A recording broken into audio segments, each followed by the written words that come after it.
Hello friends, रेखा Singh channel में आपका स्वागत है। जय भीम, नमो बुद्धाय। मैं आपको सिद्धार्थ गौतम किस प्रकार बोधिसत्व से बुद्ध बने, पहला भाग, जन्म से प्रवज्या तक, उनका कुल, उनके पूर्वज और उनके जन्म के बारे में मैंने आपको बताया था कि महारानी किस प्रकार अपना अगले दिन नहा धो के और अच्छे से तैयार होके शाम को वो अपने शयन कक्ष में सोने के लिए गई। तब उन्होंने एक सुंदर सा स्वप्न देखा और स्वप्न में उन्होंने एक सफ़ेद हाथी को देखा। तो वो स्वप्न जब उनका पूरा हुआ तो वो स्वप्न उन्होंने अपने पति शुद्धोधन को सुनाया कि उन्होंने किस प्रकार स्वप्न में एक सफ़ेद हाथी को देखा है।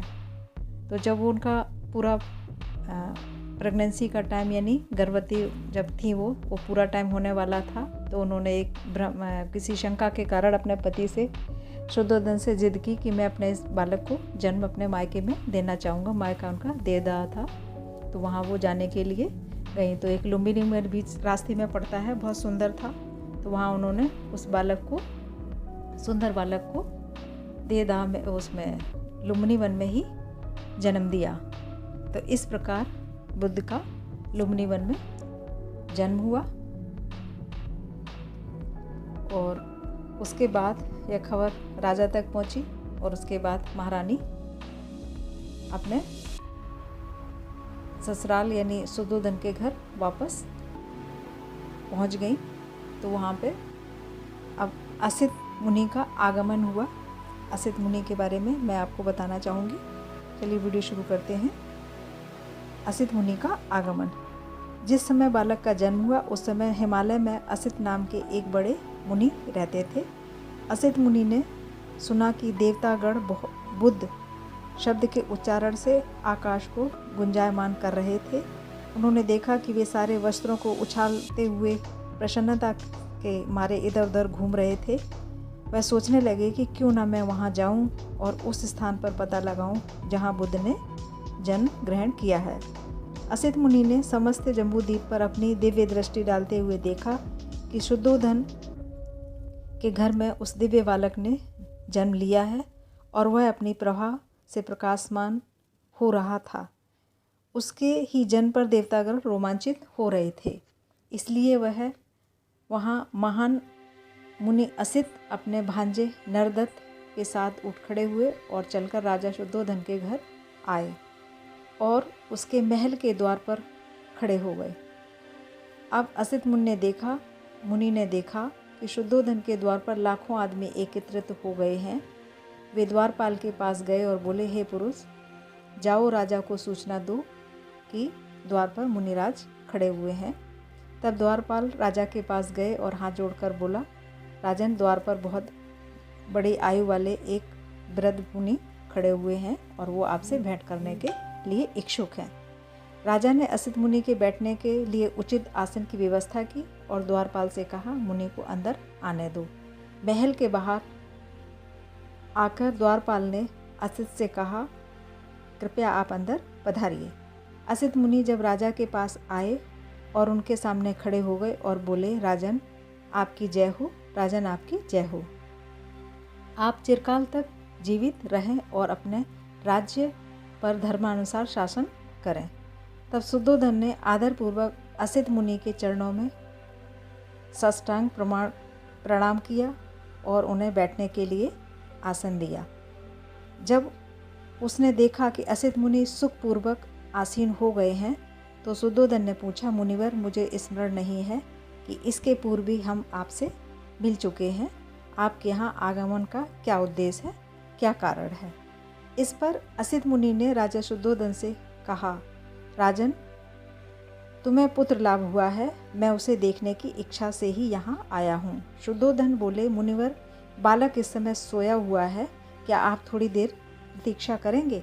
मुनि बोले, राजन, इस तरह दिव्य प्राणी देर तक नहीं सोते, वे तो स्वभाव से ही जागरूक होते हैं। तब बालक ने महान मुनि पर अनुकंपा करते हुए अपने जागने का संकेत दिया। तो इस तरह यह देखकर कि बालक जाग उठा है, शुद्धोधन ने उसे दृढ़तापूर्वक अपने हाथों में यानी मजबूती के साथ अपने हाथों में बच्चे को लिया और मुनि के सामने ले गए। असित को लगा कि बालक 32 महापुरुष लक्षणों तथा 80 अनुव्यंजनों से युक्त है। उसका शरीर शक्र और ब्रह्मा के शरीर से भी अधिक दीप्त है और उसका तेजोमंडल उनके तेजोमंडल के लाख गुना अधिक प्रदीप्त है। उसके मुख से तुरंत यह रहस्यमय वाक्य निकला, निसंदेह जगत में यह अद्भुत पुरुष उत्पन्न हुआ है। वह अपने आसन से उठे, दोनों हाथ जोड़े और उनके पैरों पर गिर पड़े। उन्होंने बालक की परिक्रमा की और उसे अपने हाथों में लेकर विचार मग्न हो गए।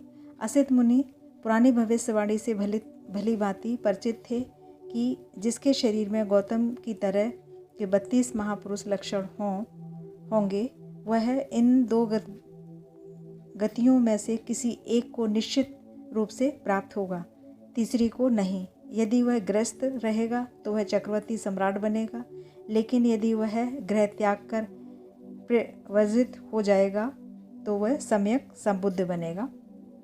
असित मुनि को निश्चय था कि यह बालक गृहस्थ नहीं रहेगा। बालक की ओर देखते हुए असित मुनि रो पड़े और आंसू बहाते हुए उन्होंने गहरी सांस भरी। शुद्धोधन ने असित मुनि को आंसू बहाते और गहरी सांस लेते हुए देखा। उन्हें इस प्रकार रोता देखकर शुद्धोधन के रोंगटे खड़े हो गए। व्यथित होकर उन्होंने असित मुनि से निवेदन किया, हे मुनिवर, आप इस प्रकार रो क्यों रहे हैं? आंसू बह रहे हैं और ठंडी सांस ले रहे हैं। मैं समझता हूँ कि अवश्य ही बालक के लिए भविष्य में कोई विपत्ति नहीं होगी। परंतु फिर भी असित मुनि ने राजा को उत्तर दिया, राजन, मैं बच्चे के लिए नहीं रो रहा हूँ, उसका भविष्य तो बिल्कुल निर्विघ्न है, मैं तो अपने लिए रो रहा हूँ। ऐसा क्यों?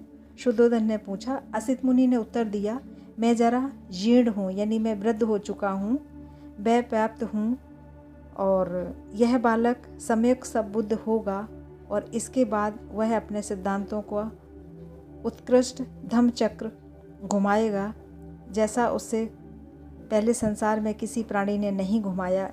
संसार के हित और सुख के लिए वह अपने धम्म सिद्धांतों की देशना करेगा। जिस धार्मिक जीवन की, जिस सदम्भ सिद्धांत की वह घोषणा करेगा, वह आदि में कल्याणकारक होगा, मध्य में कल्याणकारक होगा और अंत में कल्याणकारक होगा। वह अर्थ तथा व्यंजन की दृष्टि से निर्दोष होगा, वह परिशुद्ध एवं परिपूर्ण होगा। जिस प्रकार इस संसार में कभी कभार कहीं गूलर का फूल पुष्पित होता है, उसी प्रकार अनंत युगों के बाद इस संसार में कभी कभार और कहीं कहीं बुद्धों का प्रादुर्भाव होता है। राजन, इसी प्रकार निस्संदेह यह बालक श्रेष्ठतम है, सम्यक बोधि लाभ करेगा और ऐसा करने के बाद उसका असंख्य प्राणियों को इस दुखमय सागर के पार सुख की अवस्था में पहुंचाएगा। लेकिन मैं उन बुद्ध को नहीं देख सकूंगा, इसलिए राजन मैं रो रहा हूँ और दुख के कारण ठंडी सांस भर रहा हूँ। मैं अपने जीवन में उन बुद्ध की पूजा नहीं कर पाऊंगा। तब राजा ने उस महान असित मुनि और उसके भांजे नरदत्त को समुचित उत्तम भोजन से समर्पित किया और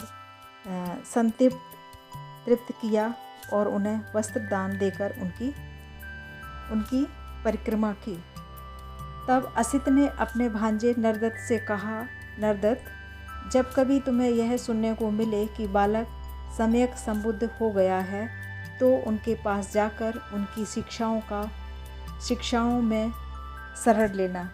यह तेरे सुख, कल्याण और प्रसन्नता के लिए होगा। इतना कहकर असित ने राजा से विदा ली और अपने आश्रम की ओर चल पड़ा। तो इस प्रकार मैंने आपको उनके जन्म के बारे में बताया और जन्म के बाद असित मुनि आए और उनको देखा और असित मुनि ने बालक की भविष्यवाणी कह सुनाई। So thanks for watching. Please like, subscribe, share and comments. इसी तरह से मेरी वीडियो में जुड़े रहें। जय भीम, नमो बुद्धाय।